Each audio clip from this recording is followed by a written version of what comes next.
So I'm not going to keep you any longer and give you the privilege of hearing him. It's really encouraging to see so many people come out to listen to Saul. And it's to our advantage to have this facility here for you to come and listen to him. If I would spend time talking about Saul, then I would be repeating many of the things that you know already. Many have said that he is the ambassador of change. I think Life magazine said that he has antagonized more people than anyone else in the world, which is a great credit to him. But let me say this, that I've had the opportunity of being with Saul a number of times, and in my estimation, he's a great man because he's a man who says it like it is. He speaks what he thinks is right, and if you don't agree with it, well, then that's your privilege.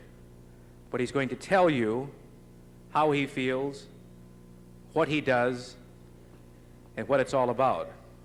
Probably the greatest organizer of all things and people. May I introduce at this time Mr. Saul Alinsky.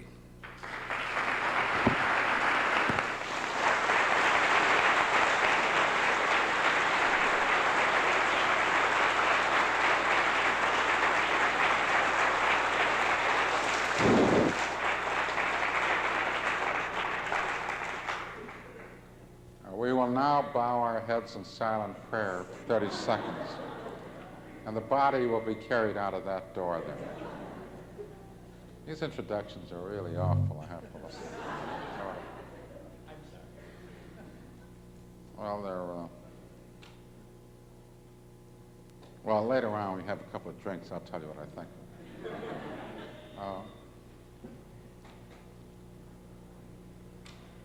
As I look over these faces, I see what we're trying to get all over the country, and that is a real coalition of forces. Your faces are black, your faces are white, your faces are short-haired and square, and they're long-haired, and they're older, they're mature, they're young, 18 and 19-year-old voter registration days, and so on, and they're all the faces that we must get together if we are going to get any of the things that all of us want, any of the things that we've been brought up in certain ways, no matter how screwed up our backgrounds have been, no matter how perverse. There were certain things that were almost cliche-like that we were brought up to look up to, that became part of us. Whether it was growing up in a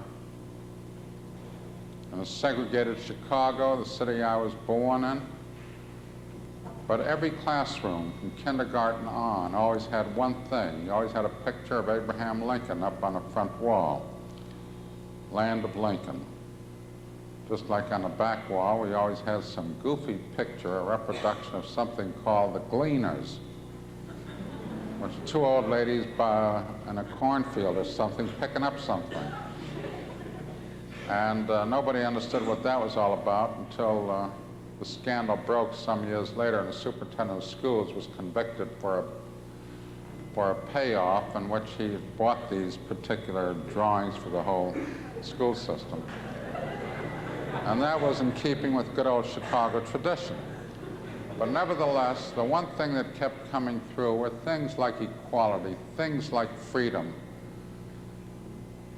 They were general ideals, no matter how much they were violated, no matter how much of the fact Chicago at that time was, like every other city in the United States, was under this horrible thing called the restrictive covenants, which was about the most racist device that any society had ever conceived, where nobody who was not white could own or buy any property outside of a particular little section in Chicago, Cleveland, New York, Los Angeles, Detroit, you name the towns. Actually, the Supreme Court decision of 1947 outlawing the restrictive covenant was by far a much more moving and deeper and significant decision than the '54 Supreme Court decision on school segregation. But these words, these qualities, these ideals become part of us. No matter how much they're violated, we still can say, well, we're doing this, but it's wrong. And this is important. And it's part of this whole free and open society, which is relative, like everything else in life that we live in. We don't realize how much what we do have until we go through, say, Asia, and you go through country after country, where if you have a meeting of more than 10 people at night without having clearance from a particular government agency, you get busted for as long as 5 years in the penitentiaries. At any rate,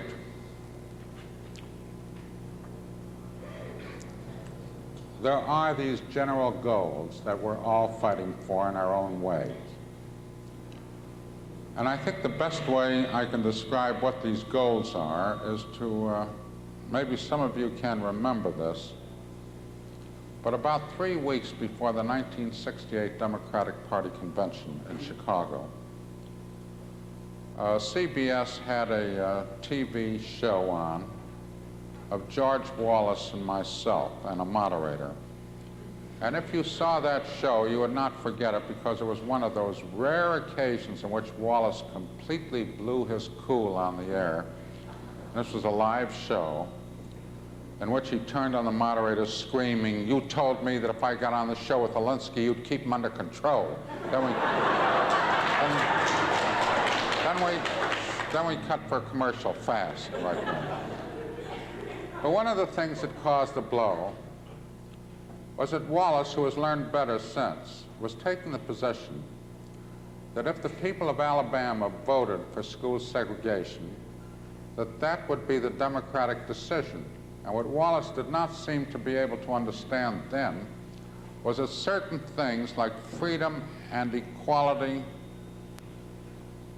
are objectives and goals of a free society that nobody can vote on, nobody can discuss, nobody can debate. That the whole democratic system is nothing more than what we conceive to be the best kind of a political mechanism designed to try to achieve, in reality, those particular goals. And the minute you use that political device, that democratic process, to violate any of those goals, such as organizing a community to keep blacks out, for example, then you've made the whole democratic process a whore, and you've thrown it out. Now, it is in trying to get to these goals, and these goals are, I repeat, they are very general. They must be stated in general terms, and very relative, because they shift and change with each generation. Let me say, for example, that one of the goals would be economic security. It always has been one of the goals. And let's go back about 30 years ago. And let's say that at the time, we are meeting now, we are a radical meeting. And let's get this radical stuff settled fast.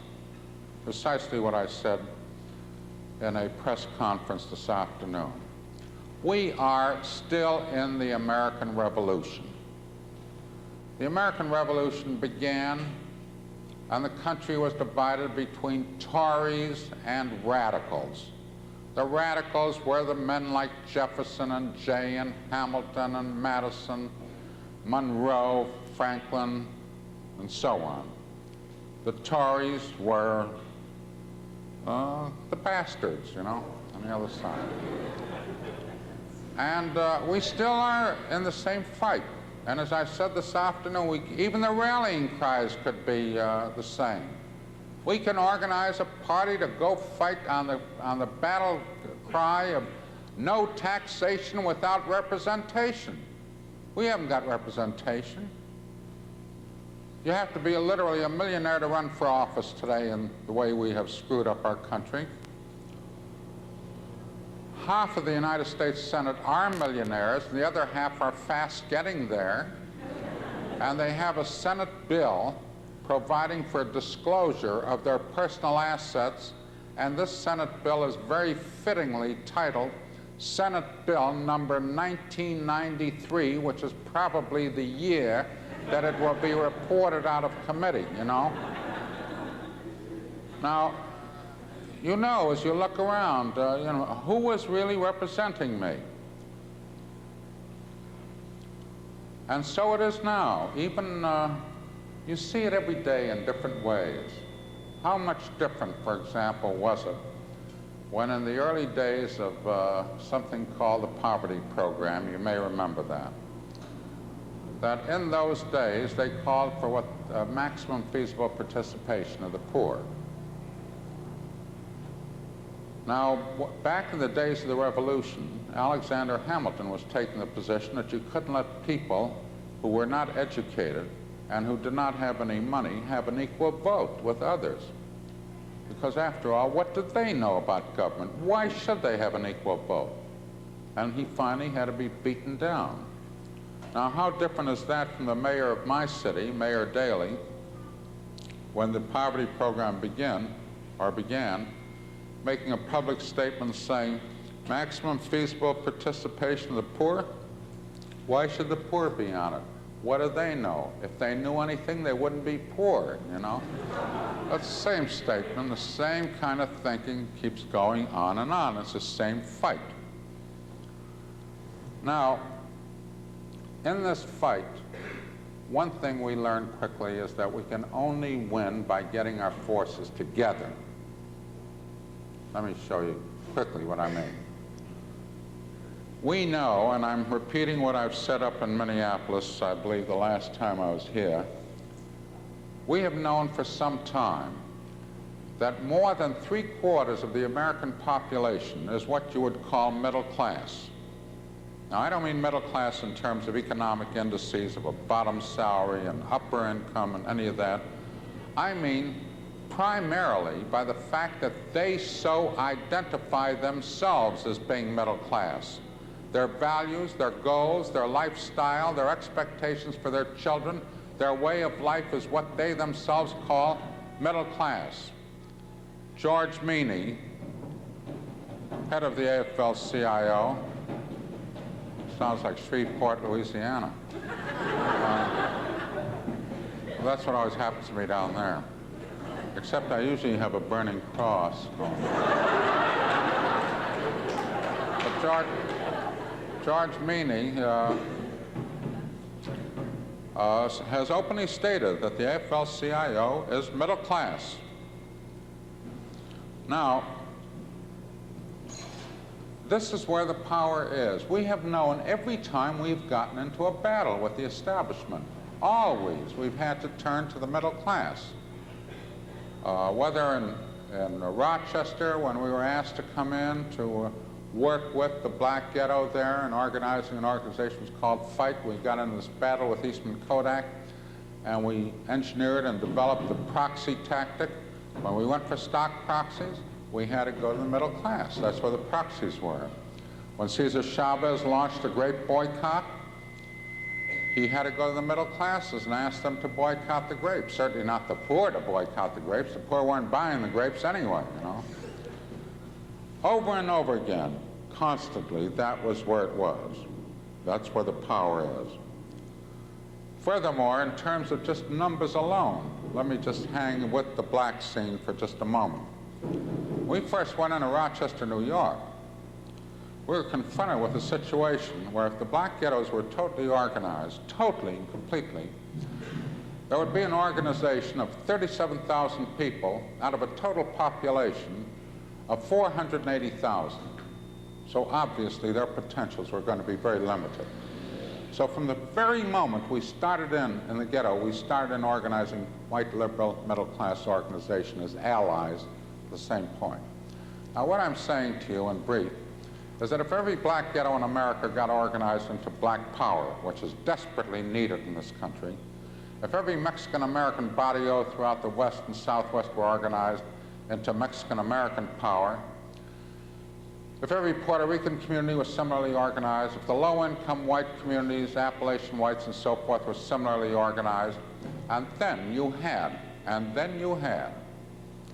through some genius of organization, a coalition of all those forces, it would be drastically, but drastically insufficient in numbers and power to get anything of any significance changed. Now, one other thing before I leave that and come to the middle class thing and the reason we're in it and the reason you've got to be in it. The so-called middle class, which, as I mentioned before, what that Greek philosopher out of Washington referred to as the silent majority. That phrase, which was first used by Homer, the Greek philosopher, except when he used it, he was referring to the dead. Here, you've got to keep in mind one other thing. If you are talking about a democratic society, and to those few members of the establishment who may have wandered in here, partly by mistake, but some of them look like, you know, you look sort of establishmently to me, anyway. Keep in mind this, that if you are concerned at all with the potentials of a free and open society, the one thing that every student, every scholar, every sophisticated leader, anyone who knew politics from the beginning of this country on, the one thing they have all agreed on is that the one thing that will kill a democratic society, the one thing that will kill the kind of country that we have talked about, is having the kind of situation where the people are banned from having the power to participate constantly in the making of decisions for their own future, that of their children, and are a definite part of their government. The kind of thing that de Tocqueville, this famous Frenchman, in his classic study of American democracy in 1835 called Democracy in America, where he finally says, if this new way of life should ever reach a point where the people should feel that they only have a right once every 4 years to vote for one candidate or another, and throughout the period in between those 4 years, they feel absolutely powerless in determining their destiny and that of their children, then in their despair and frustration, they will turn and throw themselves at the feet of a single dictator, unquote. There's never been any arguing against that thesis. And this is what we have been confronted with, where people have felt barred, denied the power, the right to go ahead and to play a part which is absolutely essential in the preservation and the development of a free and open society. Now, when you talk about power of the people, you're talking about organization. Remember this. Otherwise, you're just whistling in the wind. Now, let me settle one thing very quickly. When you're talking about power and operating, you're talking about starting here inside the system. Because it's so easy to go ahead and open your mouth and come out with a lot of that garbage about burn the system down and we'll start outside the system. You can't start outside the system unless you're an astronaut. As long as you're in the planet here, whether you're out to change the system or throw it over, you're going to start with the system, because that's where you are. Now, let's take a look at this middle class that has got to be organized, the pieces and parts of it, and in getting them together. The black scene, I believe you know. The black middle classes will represent a special situation in themselves, particularly being caught in the dilemma and the binds that they are in different communities. And it varies. In Rochester, New York, when we fought the Kodak, the black middle class, their behavior was such that it would have made Benedict Arnold look like a patriotic fighting colonial soldier. They seem to be out to prove that there are more loyal to Eastman Kodak than any white racist even was. Buffalo, New York was just the opposite. The black middle class was very heavy and strong with the people in the ghetto there. However, taking a look at the middle class, we see it break down into various sections. Let me take them one at a time and make some observations about it. Let me point this out to you. Remember, we're thinking about power operations. We have in this country, according to the 1970 census, around 203 million. That's supposed to be up in 72 to about 208 million. If you take off all those from 0 to 18, you will be taking off about, I remember it's about 57 million. You're going to come down to, or more than that, because I remember the figures, you come down to about a total population then of 128 million instead of 203 million. Now let's take a look at a particular sector of our society, what you call senior citizens. Now, if you go from 55 over and up, they come up to about close to 40 million. You put 40 up against 123, and you're pushing a ratio of almost 1 to 3. So obviously, if what you call the senior citizens of this country get organized, you have got one of the most potent political forces in the nation. Now, a word about these senior citizens. One, keep in mind, which so many of you are not at all aware of, that as far back as 5 years ago, when the Gallup poll was taken with reference to Vietnam, that it was this age group that had a far higher percentage than any other age group, including the youth, for immediate getting out of Vietnam. You find again and again on sampling that their values are closer to the values of the 18-year-olds than any other age group in between. Now, at the same time, we have an extraordinary situation in this country. All the talk that goes on, well, first of all, this country, like no other country in the world, is locked into a youth cult. No other country in the world has even thinks along this line.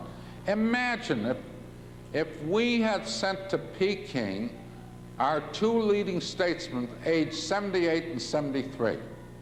Can you imagine the reaction that would have come up in this country? We're sending two Americans, 78 years old and 73 years old, to represent our country?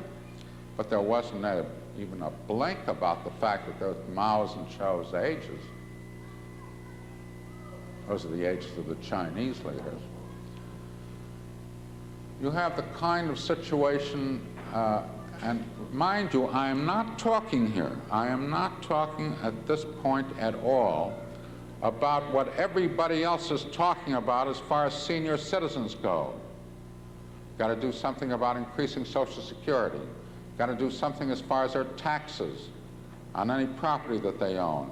Got to do something about changing certain regulations. So if they get a job, but they're not docked on their Social Security because of the extra income coming in, or getting a reduced bus fares, or this or that. Those things are important. But there is something that is even more basic that you sense and you feel wherever you go around the country. That's just my wrist alarm.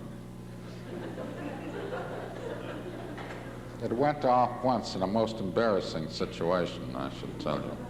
Matter of fact, practically caused a splitting up of a relationship. But getting back to this, there's this psychological thing that goes on.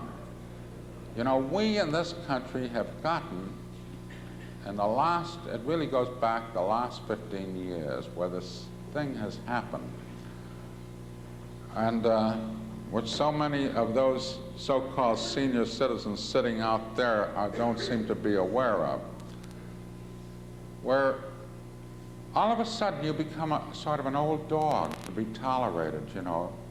While you're here until you die, very shortly, you know, until that time be comfortable. Now, you see this public park Now, on this end of the park, we have sand lots for the little kids to play in. And over on this end of the park, we got checkerboards for you people to play around in, you know. But it's the same thing, and you get half rates on the buses, you know, senior citizens programs, and play your checkers and be good and so on, and, you know, until it's time for you to check out. It's an incredible physical, psychological repression which our society has developed. Let me tell you a story on that. I had spent a day in Washington. I'm going back about 3.5 years ago with an old friend of mine, Senator Fulbright. I was trying to persuade him to, as chairman of the Senate Foreign Affairs Committee, to go to Hanoi himself, you know, make his own deal, you know, screw Nixon and the hell of that stuff. You know, so it'd be unprecedented. Well, everything is unprecedented today, you know, what's the difference? And he cut me off by saying, "Oh, come on, cool it, Saul, will you? I'm pushing 62." And almost like a Pavlovian conditioned reflex, I cooled it. I just stopped and dropped it.